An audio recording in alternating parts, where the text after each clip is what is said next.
Welcome to the All Sports League. My name is Doug and I'm here with a few friends to talk about our draft. For the All Sports Owners League, we went with an auction draft.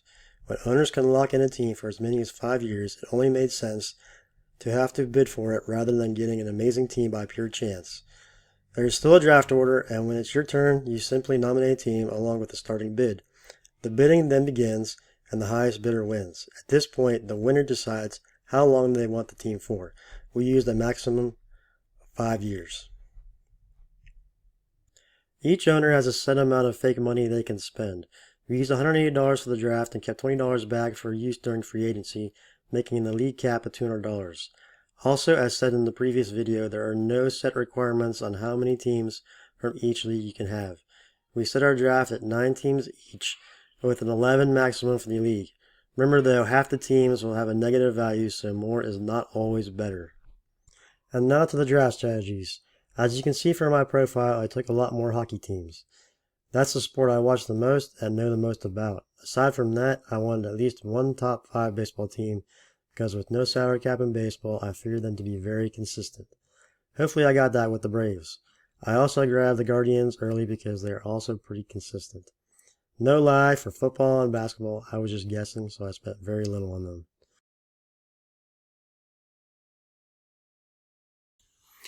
So going in, I didn't have a set draft strategy.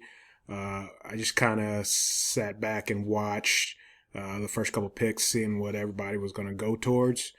And then I started thinking to myself, I really don't care about year one, maybe not too much about year two. So I kind of want to draft for years 3, 4, and 5.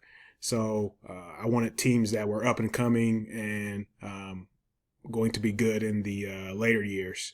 With that, choosing some teams that I know will consistently be at the top of their leagues in the future, which is why I chose the Yankees in baseball. I know they'll always spend the money. Not necessarily going to translate into a World Series, but they'll always spend the money at least to compete. So the Yankees were my consistency pick. But the Thunder, my first pick, they're an up-and-coming team. That's why I chose them. I think they'll be good years 2, 3, and 4. Same thing with the Spurs and the Rockets. The Falcons got a young quarterback. And then you're going to have some like the Suns who threw a whammy in for you and are probably in the rebuilding stages. So that's probably looking to the future. That's probably not a successful pick. But then the rest of the picks were also just up-and-coming teams that I think years 3, 4, and 5 are going to be at the top of the league and gain in value. So that's my draft strategy.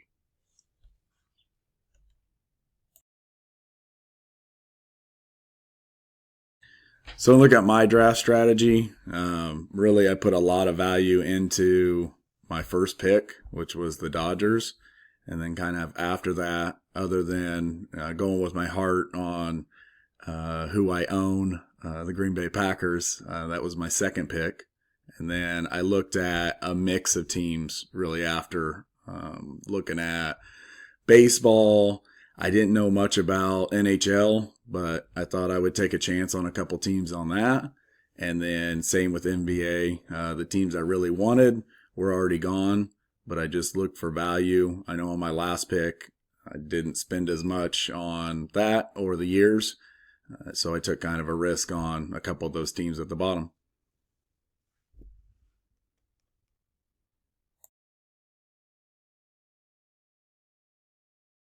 As far as my draft strategy went, I wanted to draft at least a little bit with my heart, which is why I got the Pacers and the Broncos. Those are my absolute 2 most favorite sport franchises, and I wanted to make sure that they were on my team. And I didn't think I bid too much for them, but maybe a little. I also wanted to look for youth in some of my teams. The Grizzlies have Ja Morant and Zach Edey, both 2 young stars who I think are going to develop into good NBA players, and I think that's going to be a franchise that's going to be on the up for quite a few years. I also picked up the Ravens, who have consistently been good with Lamar Jackson. I don't see any end in sight. I think they can be at least a playoff caliber team for many, many years to come. After that, I just sort of picked teams that I somewhat root for. I kind of always like the St. Louis Blues. I always like Toronto Maple Leafs when it came to hockey, so teams I was wanting to watch and be a fan of.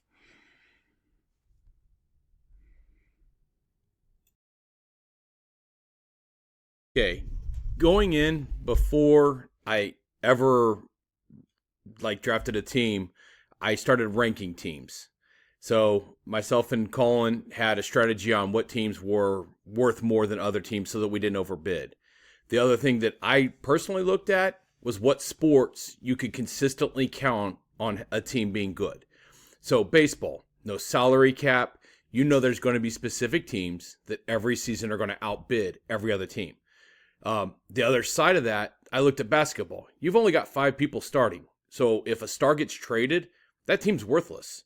So I tried to stay away from basketball, draft more baseball. And I think that kind of played out because I ended up with 4 baseball teams. Now, football on the other side, I accidentally drafted the Carolina Panthers. I thought I was getting the Florida Panthers. So that's on me for zoning out in the middle of the draft. It is what it is, but I only have them for a year, so it's not going to hurt me for the long run. The other side of that is the teams that I did draft, I drafted for long-term draft strategy, but also because we are new, I didn't keep any team other than the Chargers for more than 3 years, just in case. If something pans out or doesn't pan out, I'm not stuck with them for 5 years. The other side of that, I wanted to leave a little bit of money at the end, because I was planning on using my money and possibly trading teams to see how that would work. But other than that, that was my strategy.